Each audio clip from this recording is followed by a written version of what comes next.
All right, let me open the proceedings by welcoming you all to this event on behalf of the Watson Institute for International Studies. It's a thrill to have you here for another particularly interesting event in what has become quite an interesting series of events this semester about Cuba. We're meeting at a moment, of course, of historic importance in U.S.-Cuba relations. I think all of us were shocked by what happened recently with President Obama's announcement. We all know the story that for 50 years there was no contact between Cuba and the United States, and we hated each other, and there were no words exchanged, and then suddenly we decided we would make friends again. Well, actually, it turns out that's not the whole story. There's a lot behind this. This didn't just happen overnight. In fact, you could argue it's a process that's been underway for 50 years and finally reached the point where all the stars aligned. And there's nobody who is more of an expert on those 50 years and indeed on the process that produced this breakthrough than our guest here today. Peter Kornbluh and the institution for which he works, the National Security Archive in Washington, are really hidden heroes behind much of the journalism that you read produced by Americans and others about the world today. Peter and I have covered some of the same countries. We've both written about Nicaragua, about Chile, about Cuba. And we both, like so many other writers and journalists and reporters, draw on official declassified documents. But where do we get those documents? Most of us don't get them ourselves. We jump when documents are declassified. And that flow of declassified documents feeds us and feeds history. That flow really originates with the National Security Archive in Washington and what Peter and his colleagues do. Their specialty is extracting from the government documents that the government wants to keep secret. And that's a huge contribution not only to American journalism, but also to American democracy. The National Security Archive has a great slogan: Documentos o muerte. And Peter has been leading the charge on that score for decades now. He has written extensively on the Pinochet coup in Chile, about the Bay of Pigs, the Missile Crisis. Other people have written about all these topics, but what makes Peter's research so special is that it's all based on documents.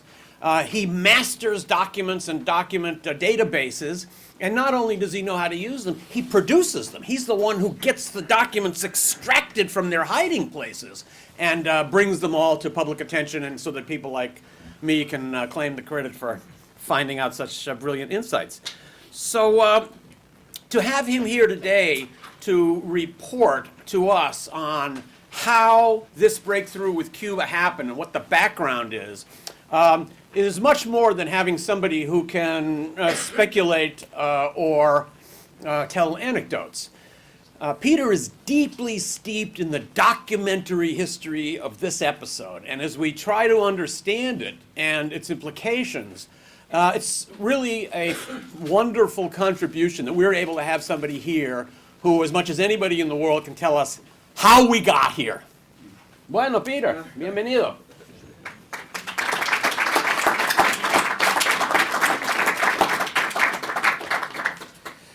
I want to thank everybody for bringing me here, the center, Professor Jim Green, my great contact here at Brown, and Steve Kinzer for that nice introduction as well. When my organization, the National Security Archive, was first started, its founder, a journalist named Scott Armstrong, who was a loose colleague of Steve Kinzer's. Scott was at the Post and Steve was at the Times. They were both covering Central America. You know, my founding boss, Scott Armstrong, was called the Great Accumulator because he brought all these documents to one place. And now Steve has essentially implied that I'm the Great Extractor. And I like that concept a lot. We actually at the archive made a T-shirt that said Documentos o Muerte. And when I go to Latin America and try and tell them about the National Security Archive, which sounds so similar in initials to the other NSA that we've all been reading about recently, I have to, put forth our revolutionary credentials. So I say, estamos con documentos o muerte. Now you can imagine when I went to Cuba and told them that, Fidel Castro was not too amused at the expropriation of his revolutionary slogan.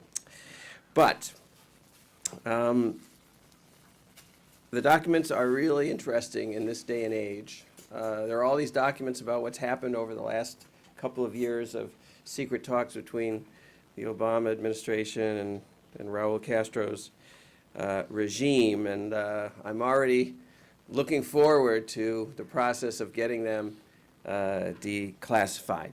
This is, a tremendously dramatic and dynamic time in U.S.-Cuban relations. Cuba is in the newspaper every day. Today's New York Times has an amazing kind of profile of Senator Jeff Flake, the one key Republican who's pushing to lift the ban on travel to Cuba in its entirety and pushing to change the policy. Yesterday, the new pictures of Fidel Castro that prove that he is still with us appeared across the world.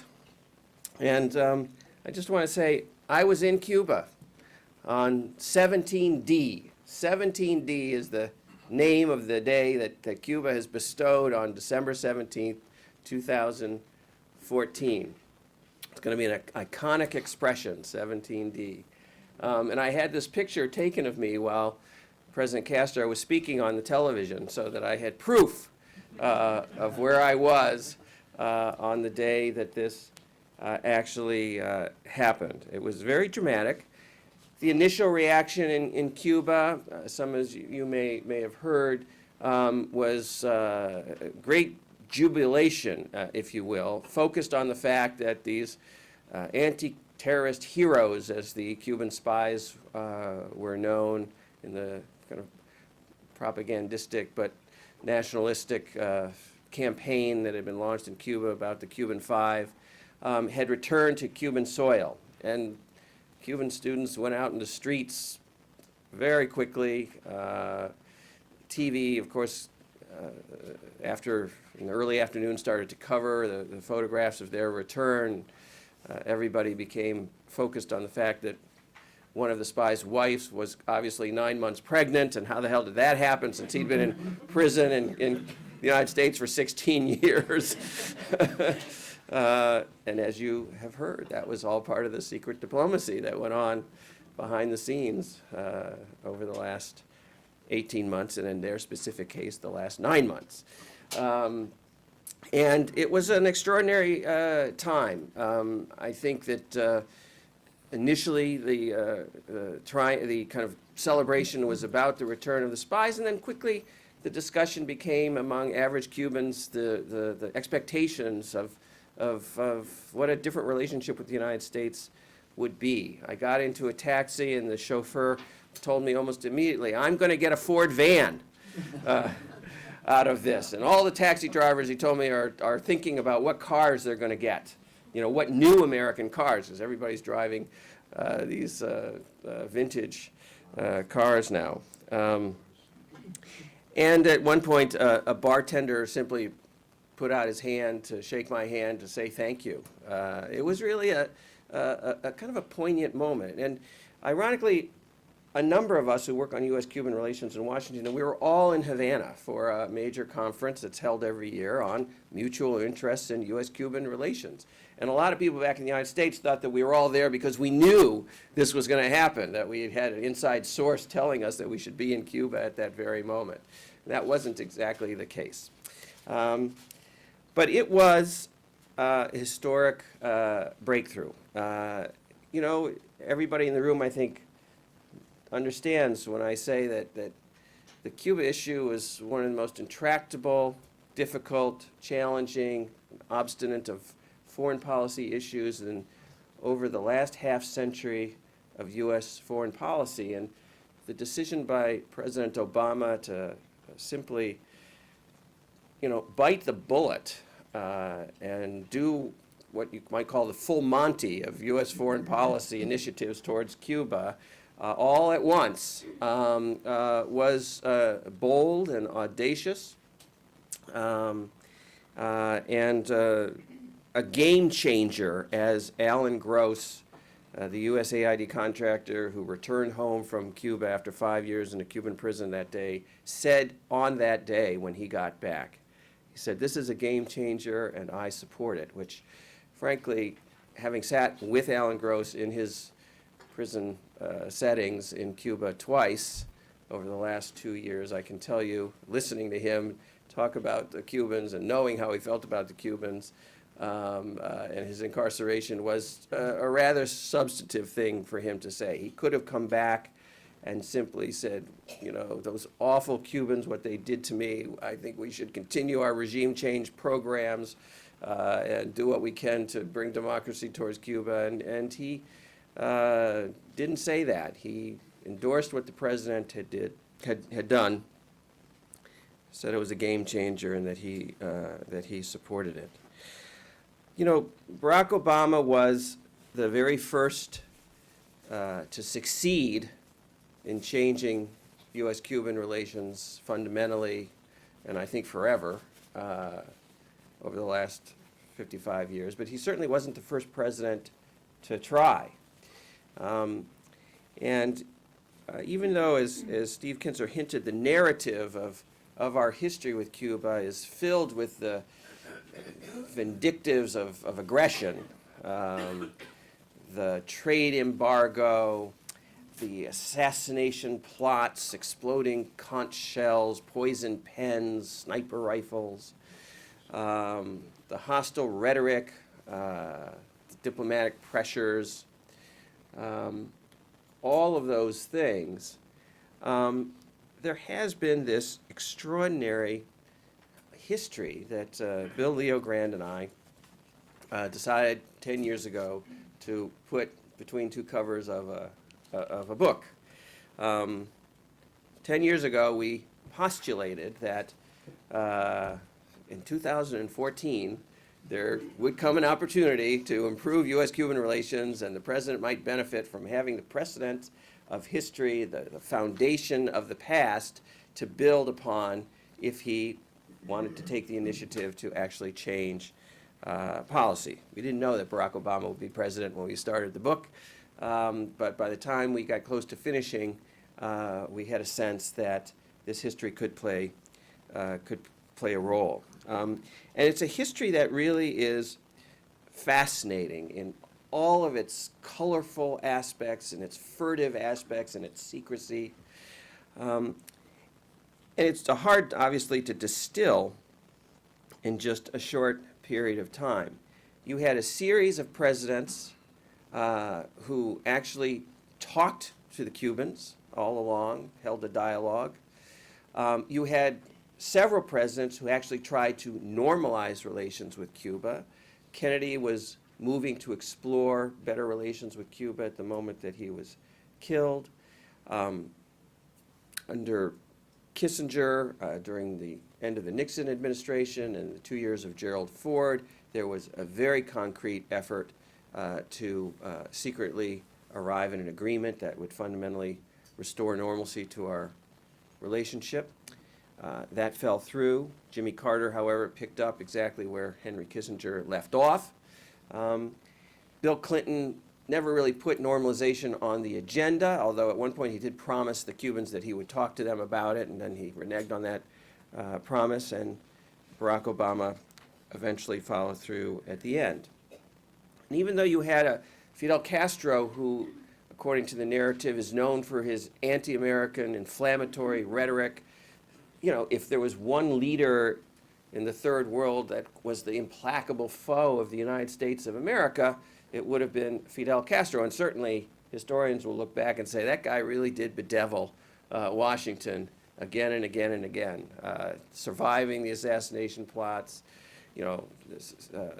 sending his agents into other countries in Latin America to support revolution, and dispatching, troops to Angola, a little Caribbean island, challenging our geostrategic plan in the Third World. And then, of course, becoming a partner with all of the Latin American countries, and instead of Cuba being isolated, the United States being isolated. And yet, he wasn't really an implacable foe of the United States of America. He was somebody who tried very, very hard to reach out to every single president with a kind of a feeler, a gesture, a communique, secretly usually. Are better relations possible? And I'm just going to walk you through several efforts that he made that were really, in retrospect, rather astounding. Only 5 months after the United States invaded Cuba at the Bay of Pigs, a CIA-led paramilitary intervention. Of course, it's cast as the exile forces returning to their homeland to try and restore democracy, remove communism. But the very first person on the beach at Playa Girón was a CIA agent named Grayston Lynch, who planted the light beacon in the sand so that the rest of the soldiers could have a light to move through the dark waters and land on the beach. But just 5 months after that attack, Fidel Castro reached out to the Kennedy administration. This is probably the most well-known initiative. It also happens to be the very first time that U.S. and Cuban officials talked secretly. And this is the famous memorandum of conversation between Richard Goodwin and Che Guevara, when Che Guevara thanked Richard Goodwin for the Bay of Pigs, saying that it allowed the Cuban Revolution to consolidate and transformed Cuba from an aggrieved little country into an equal. And as an equal, Guevara said at this meeting that took place between 2 o'clock in the morning and dawn in Montevideo, Uruguay in August of 1961, Che Guevara made it absolutely clear that the Cuban Revolution wanted to find a way to coexist with the United States, and that Castro was willing to discuss with Kennedy whatever his concerns were. The one thing that would not be on the negotiating table was Cuba's system of governance.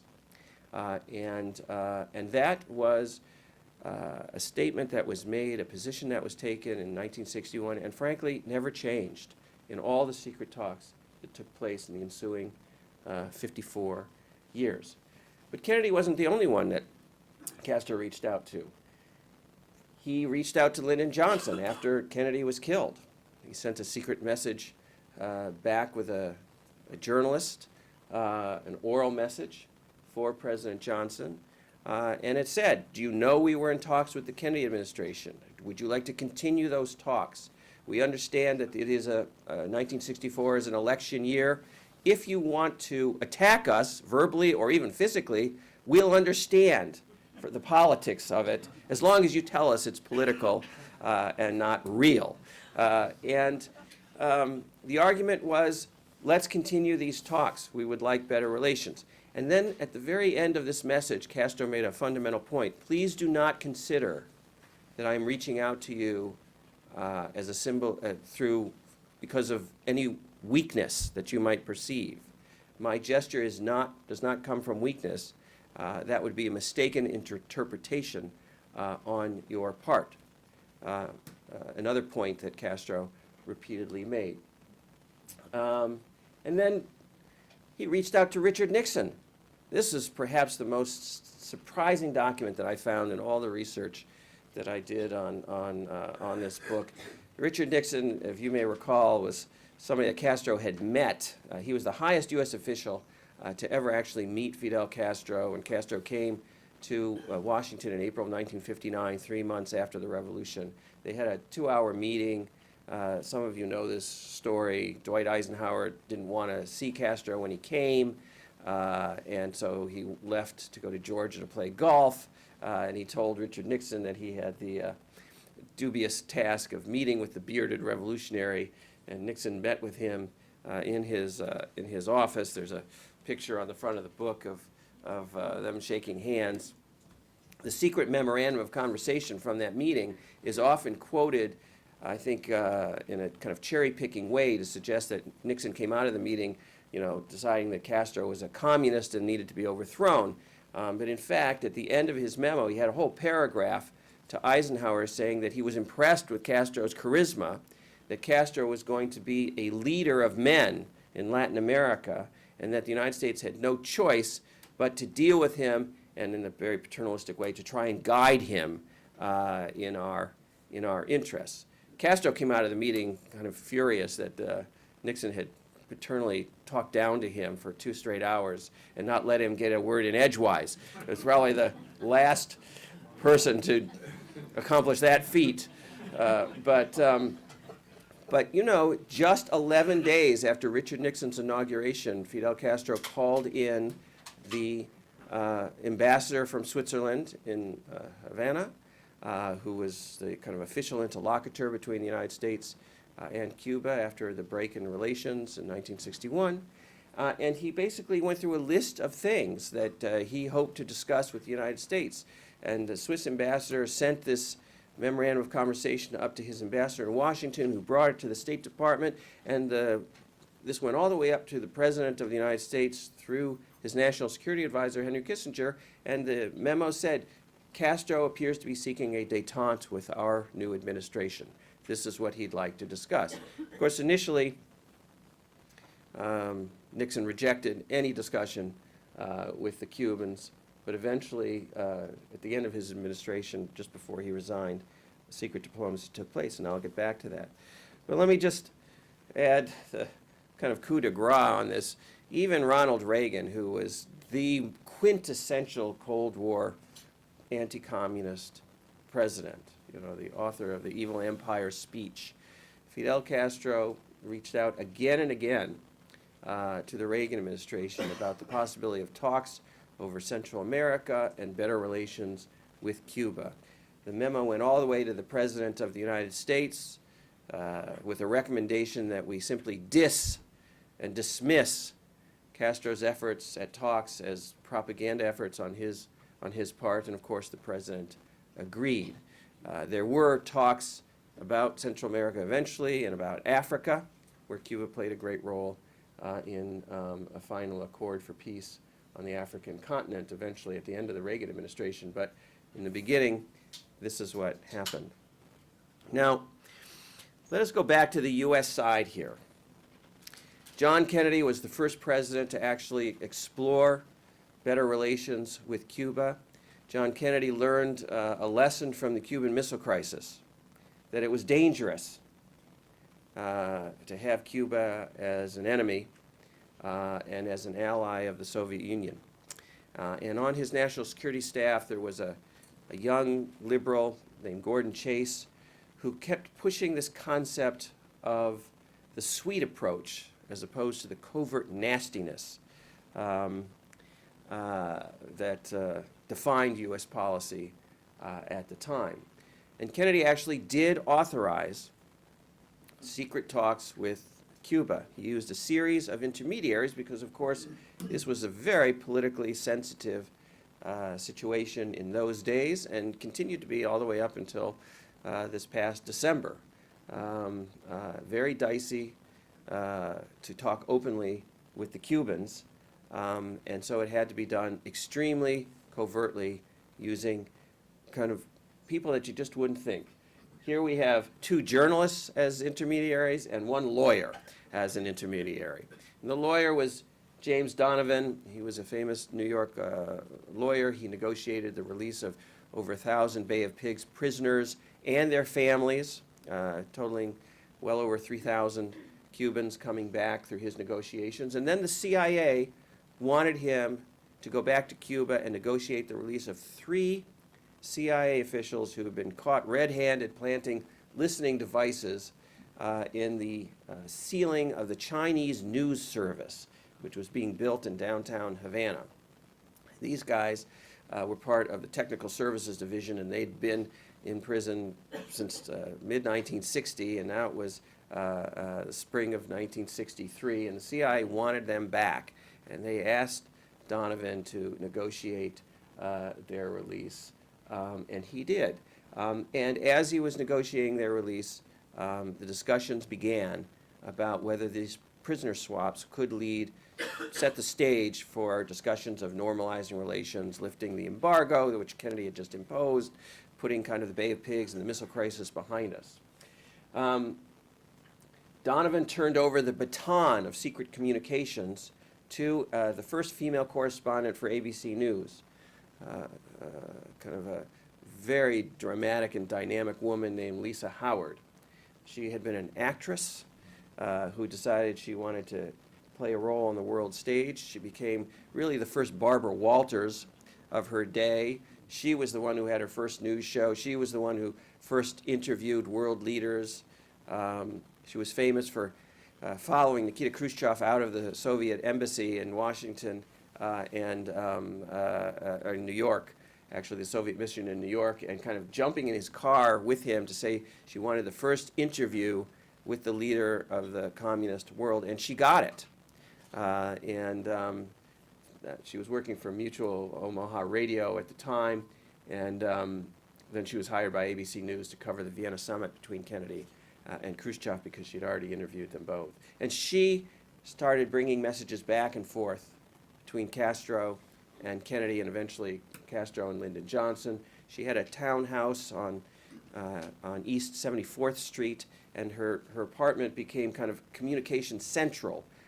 U.S. officials would come in the middle of the night. She would place a call to Castro's office. They would talk to Castro's top aides, and they were working out a meeting to discuss better relations. Castro actually invited a top U.S. official to come secretly to Cuba to meet. Kennedy's is on tape. The Kennedy tapes record the president and supporting this meeting, but suggesting that they get an agenda and that it take place in New York. And then Kennedy sent another emissary, a French journalist named Jean Daniel, and he was with Castro talking about Kennedy's interest in better relations on November 22nd, 1963. And a top aide came in and said, "Turn on the radio, the president has been shot." And the two of them listened to this dramatic news right at the moment when they were talking about the possibility of better relations between the Kennedy administration and Cuba. And Castro turned to Jean Daniel and said, "There goes your mission of peace. There goes your mission of peace." And it was true. It was over. 10 years later, Henry Kissinger decided that it would be a good idea to normalize relations with Cuba. He faced a very similar situation that Barack Obama faced. A lot of pressure from the Latin American countries and Canada to lift the multilateral sanctions that the United States had imposed through the OAS in the early 60s on trade and political relations with Cuba. There was a vast mutiny in the region. Kissinger sent a handwritten note to Castro. He used a very famous Democrat Party operative named Frank Mankiewicz. How many of you remember Frank Mankiewicz? He eventually became president of National Public Radio.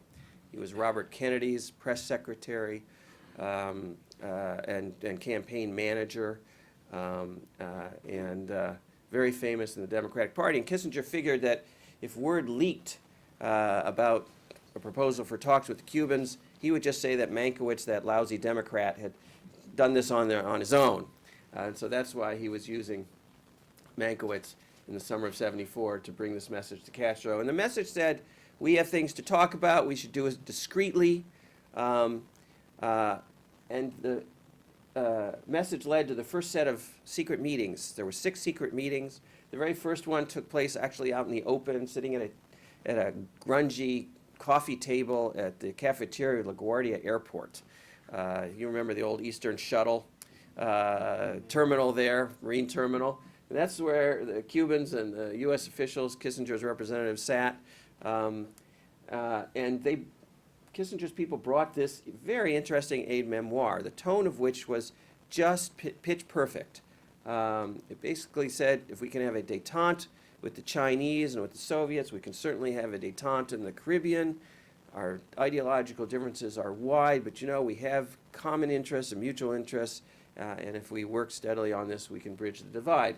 Eventually, there was a full negotiating session that took place at the Pierre Hotel in July of 1975, in which both sides actually discussed what they wanted. And this was going along very well until Fidel Castro decided that it was more important to send troops to Angola to support the anti-apartheid and anti-colonial movements there against CIA-backed forces and South African-backed forces. And of course, Kissinger was so furious. The documents reveal how absolutely apoplectic he was. He went into Gerald Ford's Oval Office and said, "We're going to have to smash the Cubans for going into Africa. I think we should clobber them. We might have to wait until after the 1976 elections to do this." He drew up contingency plans for attacking Cuba, mining the harbors, airstrikes of Cuban military bases. But of course, Gerald Ford lost the 1976 election, and Henry Kissinger didn't have a chance to attack Cuba for its impudence of ruining his kind of strategic chessboard. And the Kissinger initiative really didn't go anywhere, except it created a very important precedent for Jimmy Carter to pick up on. Jimmy Carter, philosophically, was very similar to Barack Obama. He believed that it was much better to have your enemies close than have your enemies at a distance, and that civility was possible and preferable with countries like Cuba. It wasn't just Cuba that he focused on when he first became president. He wanted to have further engagement with North Korea, with Syria, and other enemy states. But it was Cuba where he became the first president for Barack Obama to sign a significant presidential directive authorizing, instructing negotiations with the Cubans to normalize relations. And those negotiations began very quickly. I would say that for those of us who are going to be students of what's happening today in the negotiations between Cuba and the United States, what happened in the first kind of 6 months of the Carter administration is illustrative. Everything got off to a very positive start. Very quickly, these interest sections were set up, not embassies, but interest sections, so that we now had diplomatic representation in both Havana and in Washington.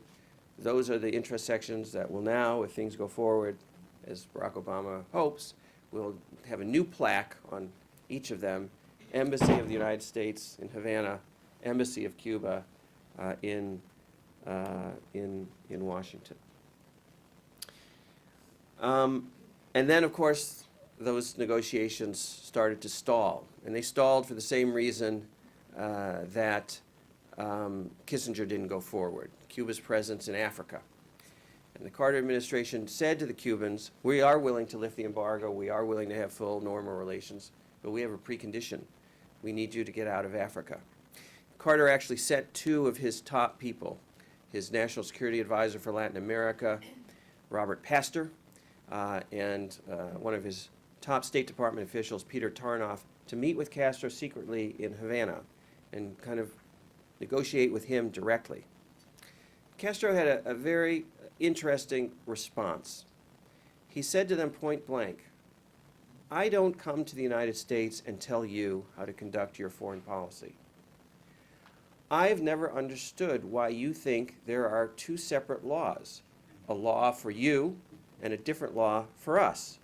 I may be naive, but I don't think I should have to curtail and change my independent foreign policy to meet your demands. The embargo should never have been imposed in the first place. You imposed it unilaterally, and you should lift it unilaterally. And I should not have to compromise the independence of my revolution in order to make that happen." And Robert Pastor walked out of the meeting and said, "I felt like I'd been hit by a truck," after a 4-hour, 5-hour discussion with Fidel Castro, in which Castro took a very, very hard line. In the ensuing administrations, you had a whole series of secret diplomatic initiatives that went on. They ranged from normalization talks to ending crises such as the 1994 Rafters crisis, the so-called Balsero crisis. And you had extraordinary intermediaries, again being used precisely because open talks between the United States and Cuba on these sensitive issues were so politically sensitive. Jimmy Carter used the chairman of the board of the Coca-Cola company, J. Paul Austin, who wanted to sell Coke to Cuba directly as an intermediary. He passed into Castro's hands, very, very sensitive letters of communication, very personal letters about whether Castro, wanted to go forward, would get out of Africa, would improve relations. And Austin went actually twice as a secret emissary. During the Reagan administration, David Rockefeller's daughter, Peggy Dulaney, ferried messages from Castro to Secretary of State George Shultz. And Clinton and Castro used Gabriel Garcia Marquez as a courier of messages.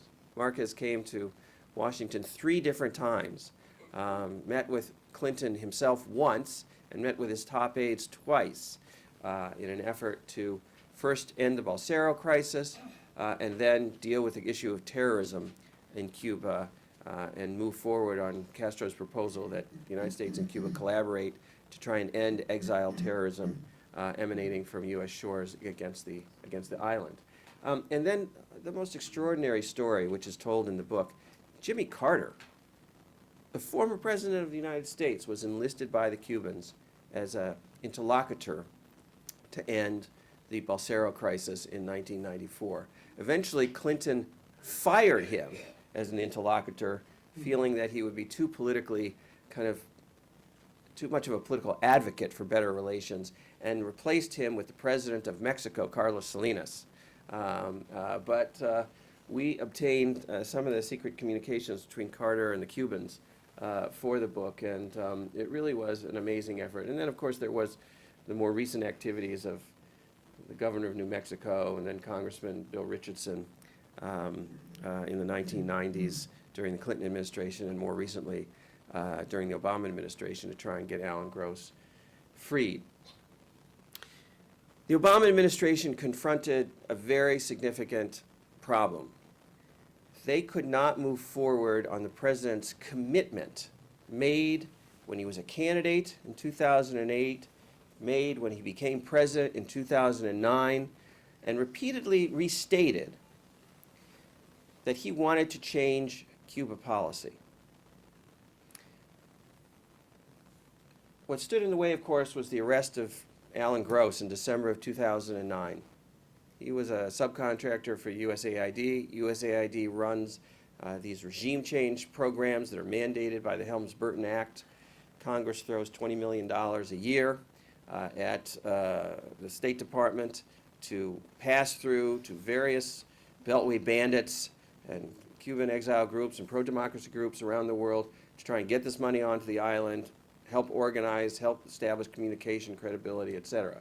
You've read about some of these. You've read about Alan Gross. You've read about the Zunzuneo Twitter accounts, and more recently the hip-hop efforts by USAID to use hip-hop groups in Cuba.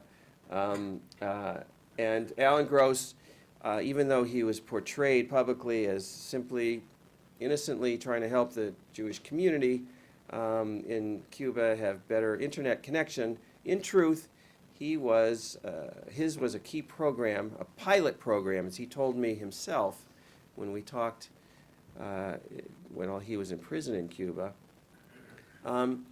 under what was known as the Cuban Democracy and Contingency Planning Program of USAID. And this was a program in which the United States government was trying to create communication channels with potential members of the Cuban opposition that would be used in the contingency of upheaval and kind of resistance in Cuba. And the Bush administration, which started this program and which Alan Gross received this contract under, really was dedicated towards setting up these contingency plans and these communication channels that could be employed basically when all hell broke loose in Cuba, as the Bush administration hoped would eventually happen. The United States needed to get him back.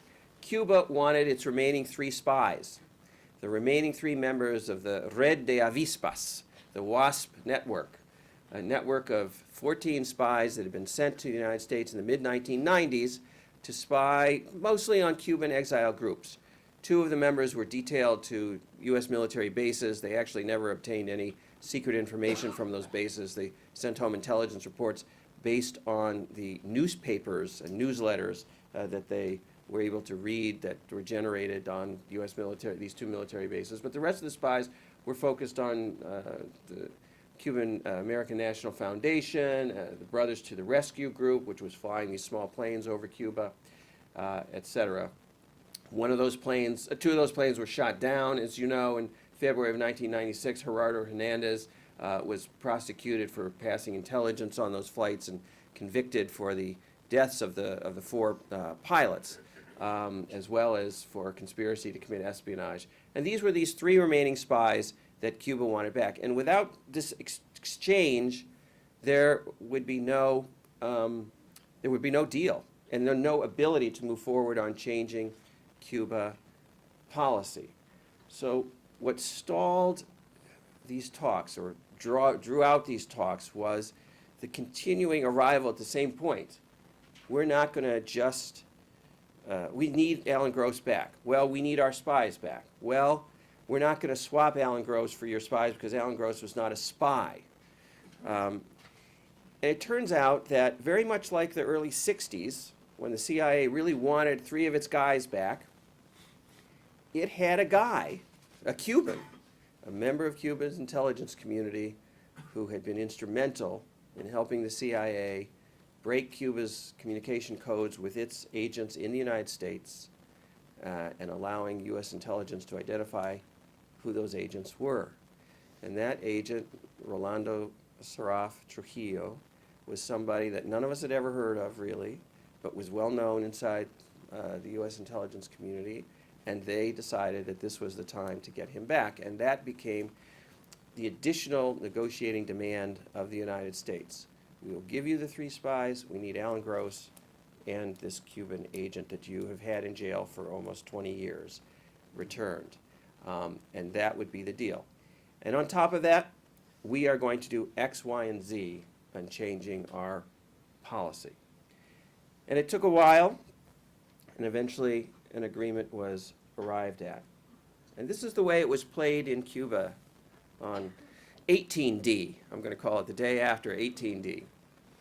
The fact that the spies had returned, Fidel Castro 13 years earlier had said they will return, and now they had returned. And so the Cuban Communist Party decided to give Fidel the kind of credit in these banner headlines that paraphrased his quote. But then, of course, lead with the concept of the spies having returned to Cuban soil. But, of course, what was truly important for history is the juxtaposition of these two television frames. The President of the United States and the President of Cuba both speaking simultaneously at the same time, announcing kind of the change in relations. Originally, my sources tell me, Obama was supposed to go first at noon, and Raul Castro was supposed to come on the air at 1 o'clock. And the Cubans decided to unilaterally change that and make it an even Steven, both simultaneously going on at the same time. And that tells you something about this process and how it played out. And it gives you a sense of why this breakthrough was doable, why it actually happened, why Obama succeeded where all of his predecessors, some of whom had actually tried to do the same thing, had failed. And there were 2 fundamental reasons. All of Obama's predecessors had gone into these talks with the idea that the gift of normalizing relations would clearly require something major from the Cubans in return, and that the Cubans would be willing to give it because they wanted normalization so badly. And so the Carter people went in and said, look, we will normalize relations. All you have to do is get your troops out of Africa. And Castro said no. The Clinton administration hinted, we will improve relations but we're going to need to see progress on democratization in Cuba. And the Cubans said no. And then the Bushes really didn't engage seriously in talks on this matter, but of course, Castro tried again. He actually enlisted Gorbachev to pass messages to the first George Bush about since the Soviet Union was ending, wouldn't be possible to normalize relations with Cuba, and the response was, when they democratize, we'll talk to them. And so nothing went forward there. And in the first year of the Obama administration, similarly, Obama said, I need to see movement on human rights. I need to see movement on democracy. For the first time, the U.S. government went into talks with the Cubans and didn't ask them for any preconditions. They said, the negotiation is about this prisoner swap, and then we're going to change the policy. We have human rights concerns. Here is a list of 53 political prisoners we would like to see released. That is not a formal part of our demands to you, but you understand our needs and our position. And the Cubans accepted that, and they went ahead and released those prisoners.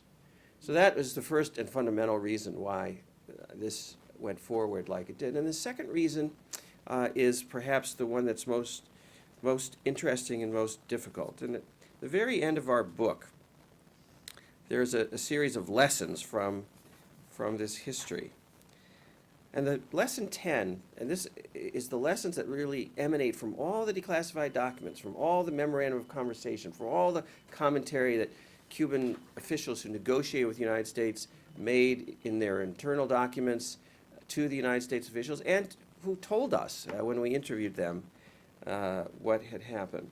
And this lesson is one I want to leave you with. Cuba wants to be treated as an equal with respect for its national sovereignty. And we quoted this passage that Castro had said to the Carter emissaries. Perhaps it is because the United States is a great power, it feels it can do what it wants. Perhaps it is idealistic of me, but I have never accepted the universal prerogatives of the United States. I never accepted and never will accept the existence of a different law and different rules. And for the first time, the United States and the Obama administration went in and they used a tone with Cuba, which was essentially a tone of mutual respect. They didn't talk down to Cuba. They didn't make demands to Castro. They negotiated with the Cubans like they would negotiate diplomatically with pretty much any other country with which they truly wanted to succeed. They used diplomatic language. They were very respectful. The United States was very discreet. 18 months of diplomacy, no leaks. The Cubans were very discreet, very direct. 18 months of diplomacy, no leaks. And in this extraordinary phone call between Obama and Raul Castro the day before the announcement, it clearly was a discussion for the first time between two presidents who treated each other with the formalities and considerations that presidents, even presidents that grossly disagree with each other and are from two different worlds, treat each other. And that went a long way into making that happen. And it leaves us at a place right now.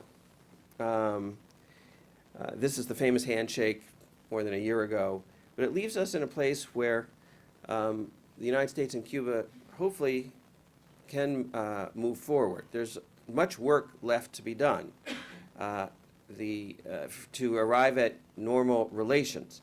Normal diplomatic relations are a lot easier to achieve than normal relations. And to actually achieve and arrive at normalized relations, where the Obama administration has to take Cuba off the terrorism list, where it never should have been put to begin with. Somehow the Helms-Burton law has to be altered. The travel ban that still prohibits a lot of Americans from going to Cuba freely needs to be lifted. Senator Flake has just introduced a bill to do that. To lift the embargo is going to necessitate a majority vote in the House and the Senate. It's not clear when and if that will happen in the last 2 years of the Obama administration. And those are big things. The issue of Guantanamo, the issue of Cuba's compensation for expropriated properties. I mean, there are a long list, which we have seen from previous efforts at normalization talks, of issues between the two countries. But the first major step has been taken, and a new tone has been established in U.S.-Cuban relations.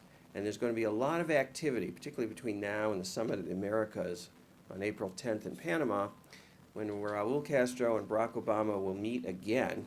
And for the first time, two presidents will sit down in a conference room, at a conference room table, and discuss multilateral issues. And then, I think likely, Obama and Castro will take a walk in the gardens of whatever facility they're at. In my mind, Raul Castro pulls out a box of premium Cohiba Lanceros, practices a little cigar diplomacy.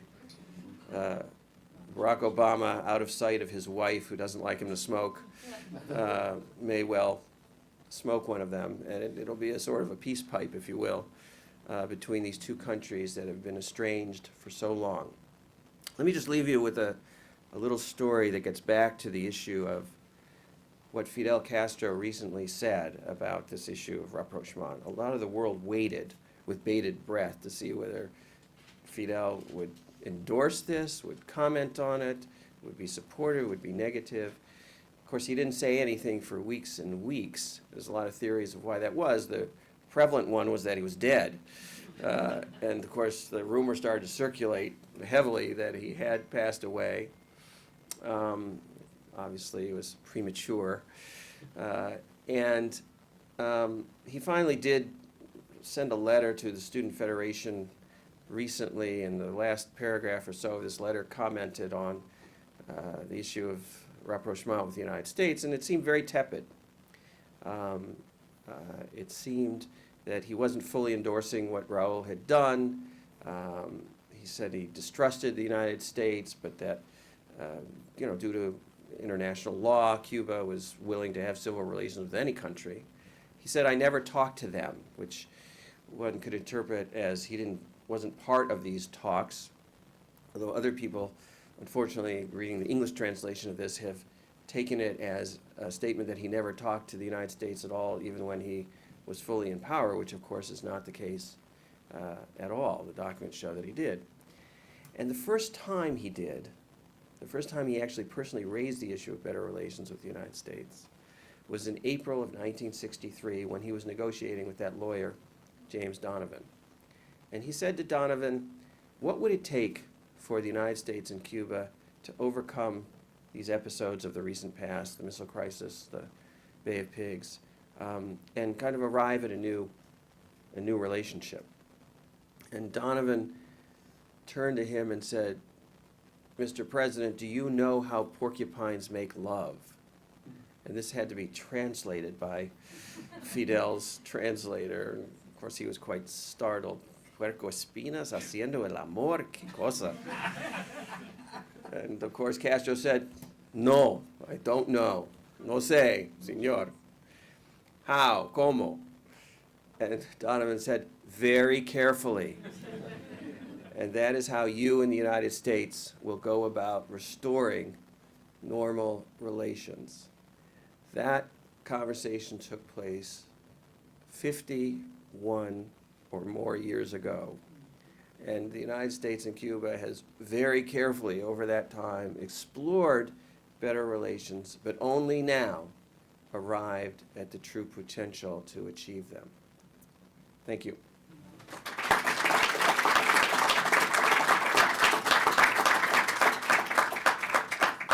Now, I hope there's a question, it's time for question and answers.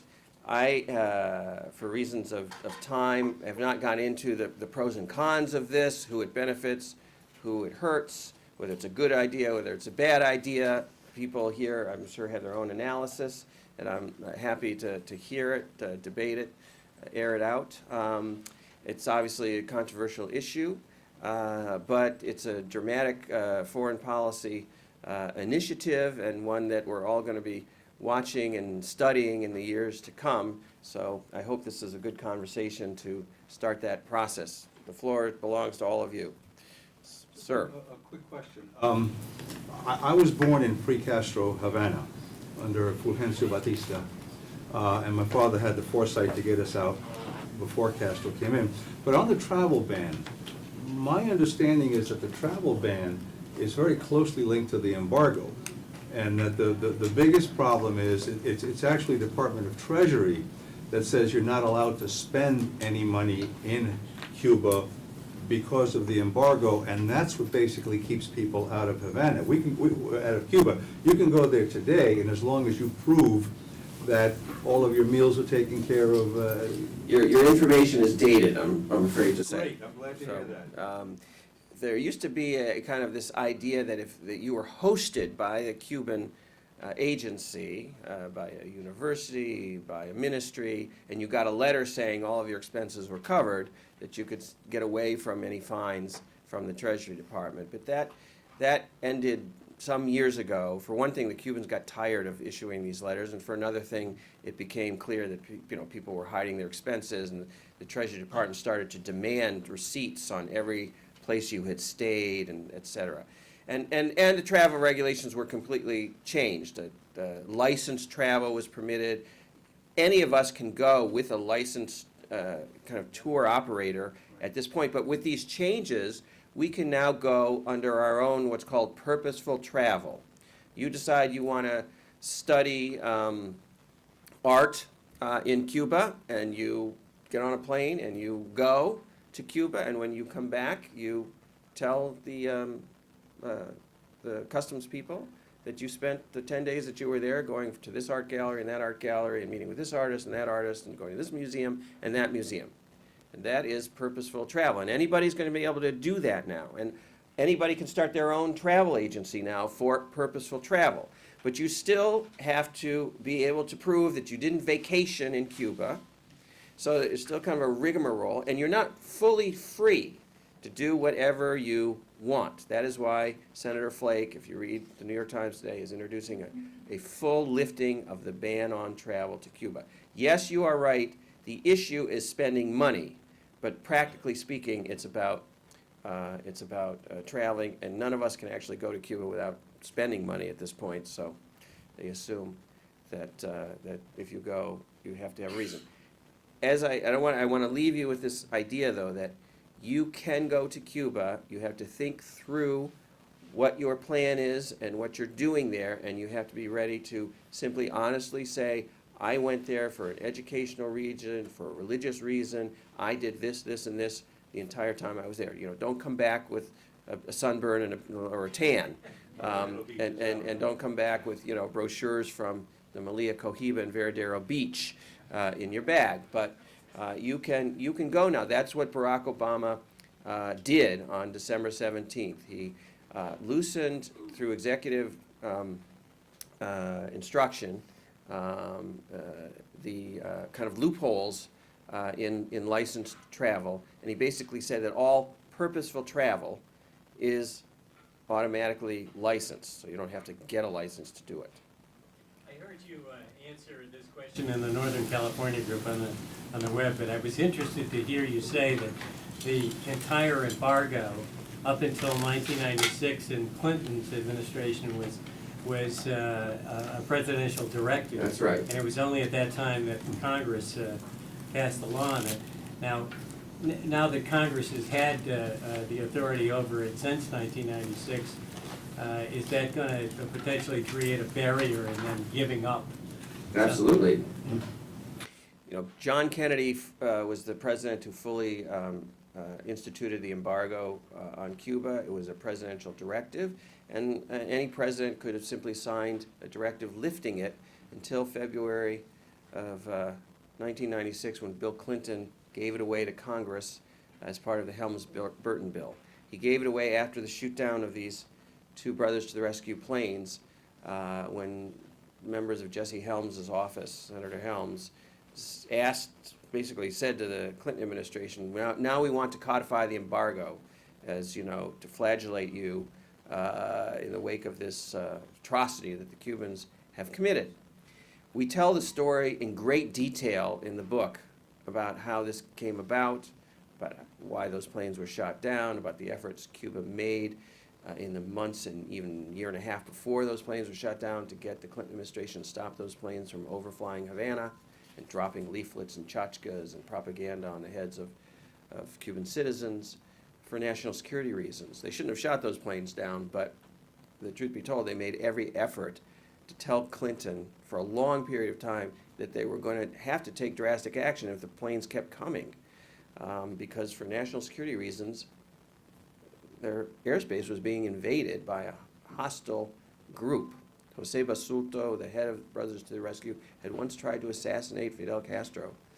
He had gone on a speedboat in 1962 off the coast of Havana and fired a rocket at a hotel that he thought Castro was having dinner at. And so the Cubans just didn't feel they could tolerate this. I know you all know this, but this was 1996.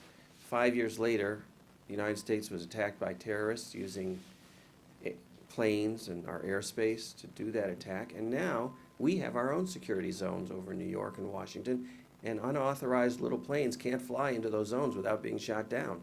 We haven't shot any down yet, but we've come close several times. And that is because we have the same reaction now that Cuba had all along to having unauthorized planes in our security zones and the threat that that poses.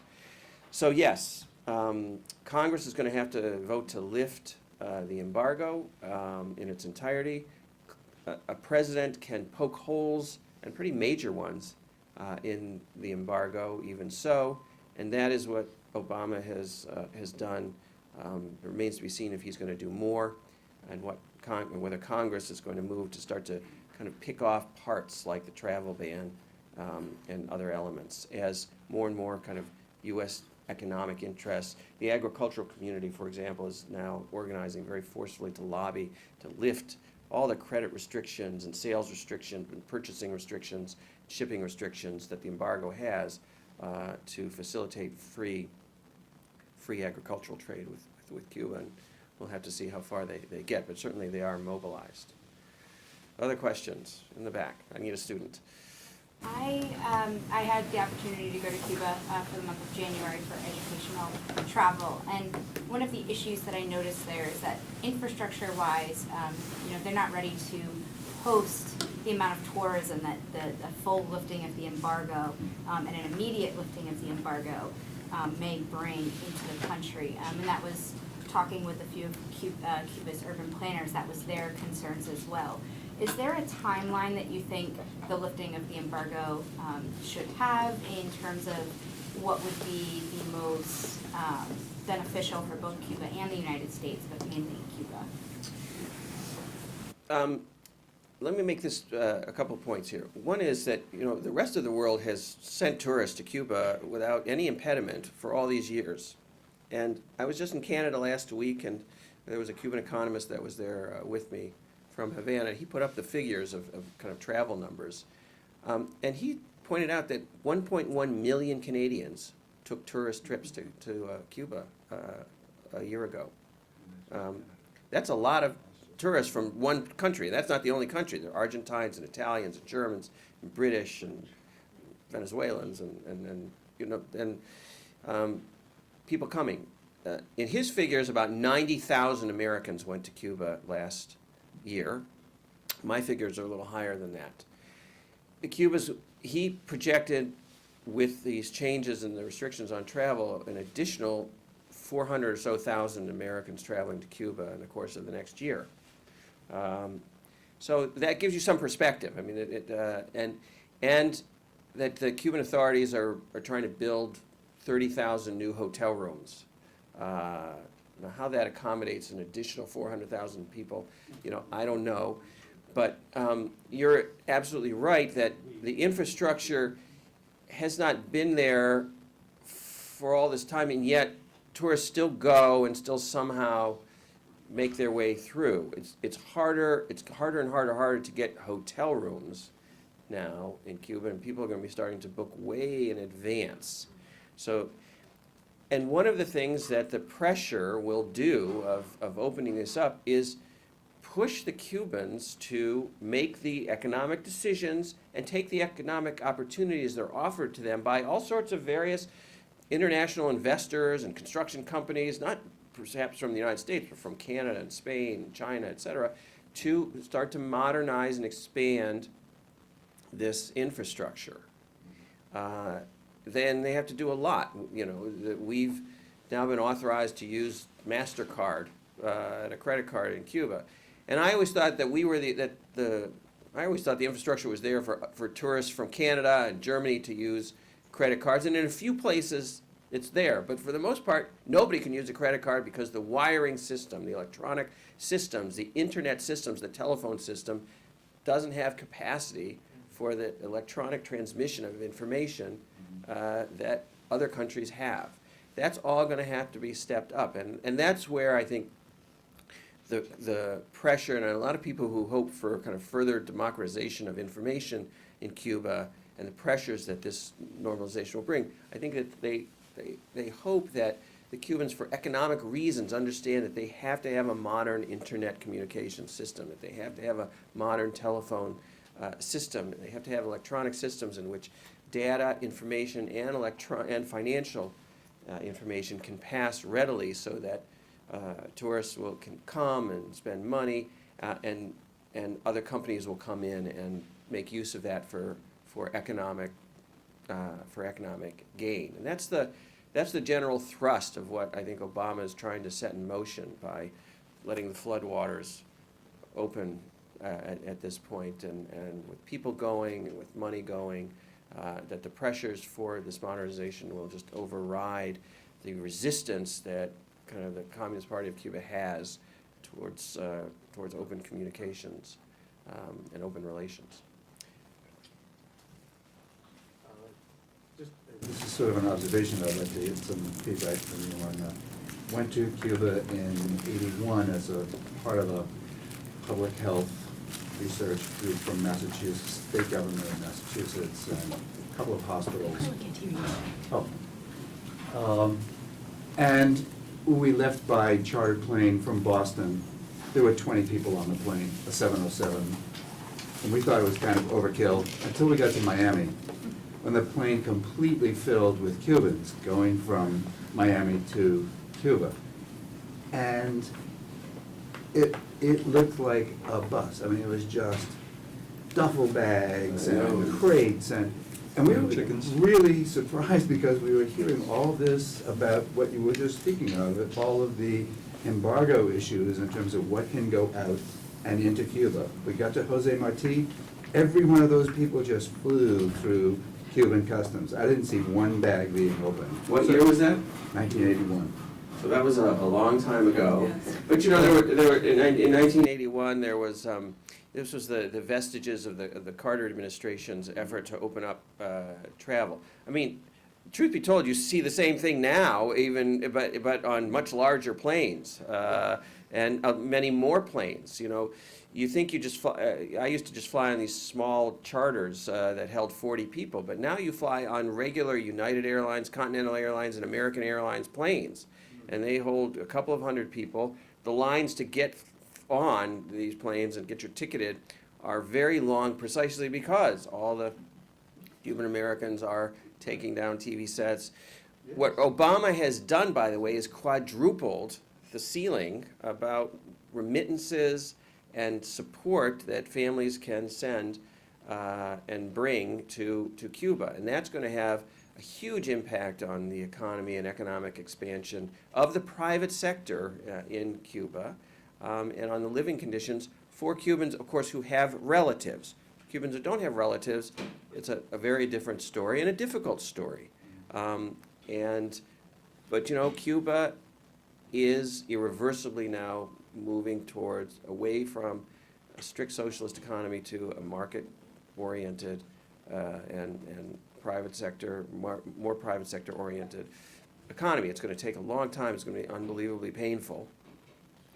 But you know, I think the entire world community is hoping that it goes as smoothly and positively as it can, and everybody's willing to, I think, contribute because of the symbolic nature of the Cuban people, not because of the Cuban regime, but because of the Cuban people and the impact that kind of this economic transformation will certainly have on their daily life. You've talked about this mostly as an initiative of Obama and how he basically made it happen. Of course, noting that the Cubans had always been trying to open up relations. But, if you look at this historically and compare it to maybe someplace like Vietnam, which was equally as onerous for American, political parties to allow that relationship to become normalized.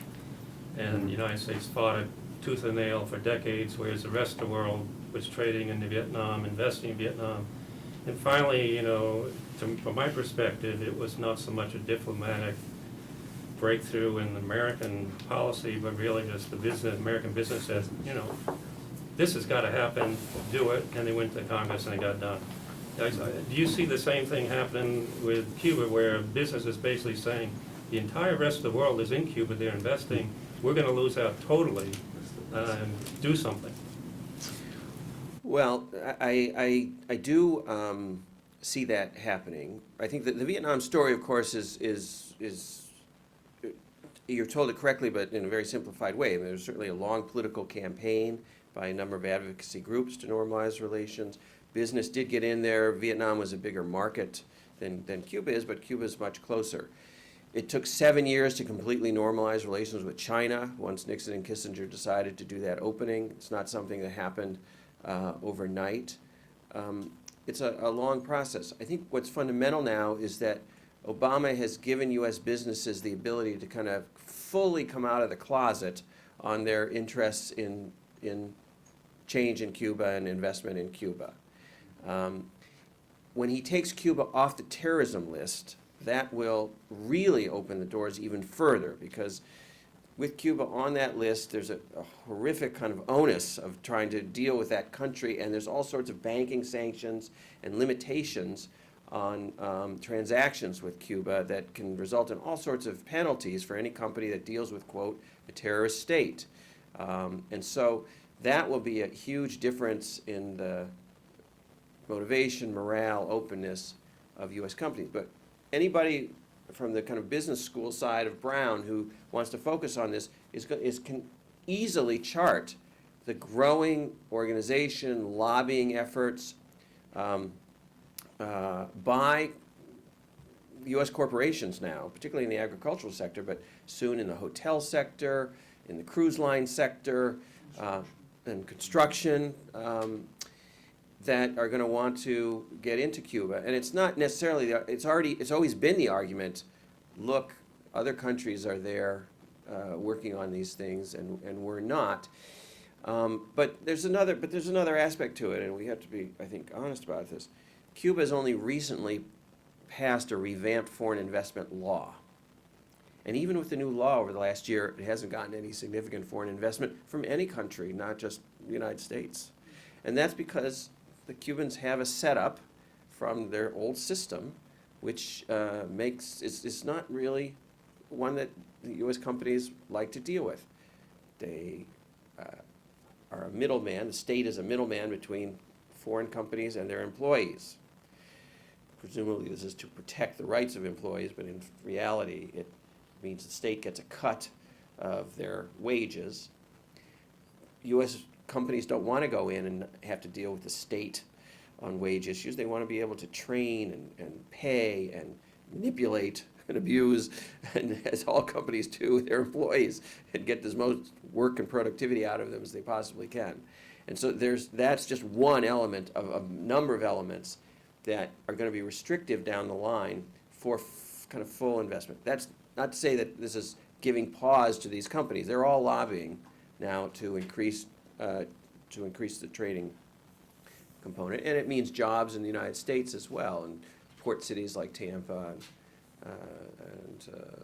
and elsewhere where shipping will pick up, obviously. So there's a road here, but those pressures will eventually change that dynamic in Cuba. I'm sure of it. It's not going to happen right away, but it'll happen over time. What would you know about two sets of international relationships that Cuba has with Venezuela and with China, and how those relationships going forward might affect Cuba's willingness or eagerness to move forward with a U.S.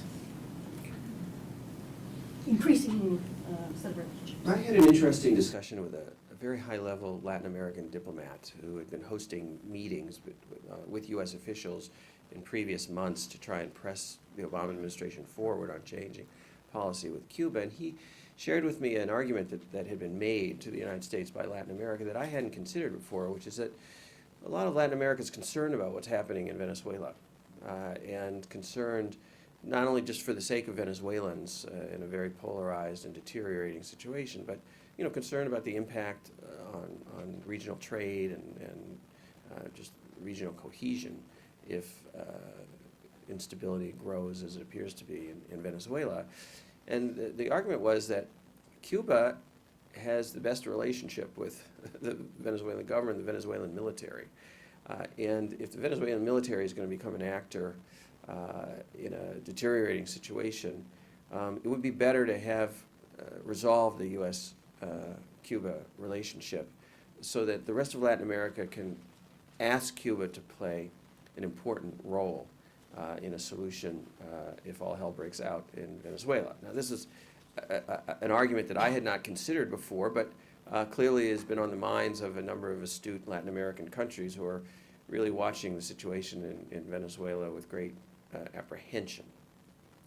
Cuba does have a relatively close relationship with Venezuela on a number of levels.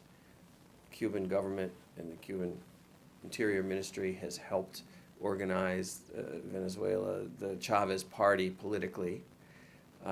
Cuba is trading several 30 or 40,000 medical personnel working in Venezuela for the oil that the Venezuelans continue to send.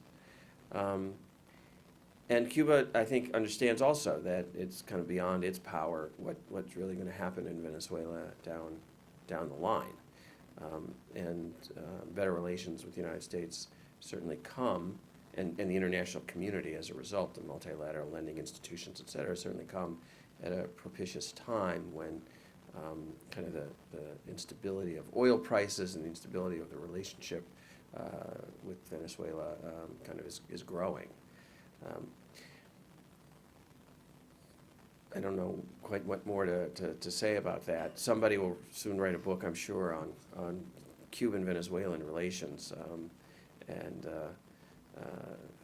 it'll be a fascinating study because a lot has gone on there that we haven't really seen, and it's fascinating. In terms of China, I remember when China became the new Soviet Union for Cuba, and Cuba started sending its young people to study in China, which I thought was, I was very sad for them. I just, in many ways, but I was projecting my own. I would have wanted to go from a Caribbean island to China for 5 years, which is the kind of traditional study time for Cubans. But the relationship with China somewhat slacked off. It was escalating in the late 1990s significantly. In the early 2000s, China started to build a bunch of hotels, stopped.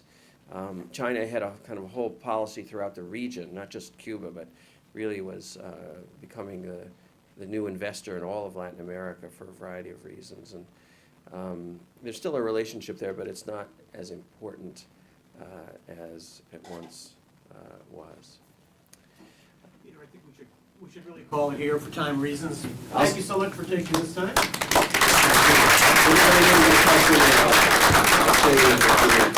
Thank you all for coming.